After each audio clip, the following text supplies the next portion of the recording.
بسم اللہ الرحمن الرحیم۔ آپ اپنی قیمتی اشیاء مثلاً گولڈ، ڈائمنڈ، کیش، پراپرٹی کے کاغذات اپنے لاکر میں سنبھال کر رکھتے ہوں گے۔ ہماری سب سے قیمتی چیز، ہماری عزت، ہماری بیٹیاں، کیا انہیں بحفاظت چھپا کر سنبھال کر پردے میں رکھنے کی ضرورت نہیں؟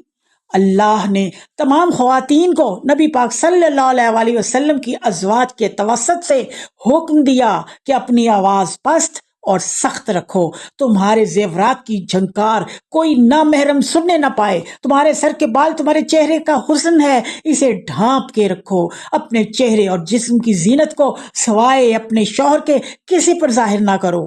آج ٹک ٹاک اور یوٹیوب پر لڑکیاں شرم و حیا کی دھجیاں اڑا کر زلفیں بکھرائے چست اور مختصر لباس میں اپنی ہی عزت کا جنازہ خود ہی پڑھ رہی ہیں۔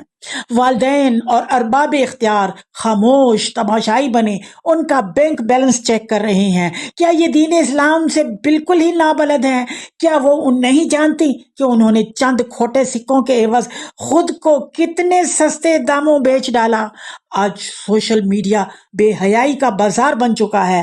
یہ ہنس ہنس کے ادائیں دکھا کر دولت کمانے والی بچیاں کل حسن و جوانی کے ڈھل جانے کے بعد آخر کیا کریں گی؟ کسی خاندان کے بغیر تنہا دولت کے سہارے کسی قیمتی گھر میں مردہ پائی جانے والی یہ بچیاں، ان کی بربادی کا ذمہ دار کوئی اور نہیں، ہمارا یہ بے حس معاشرہ ہے۔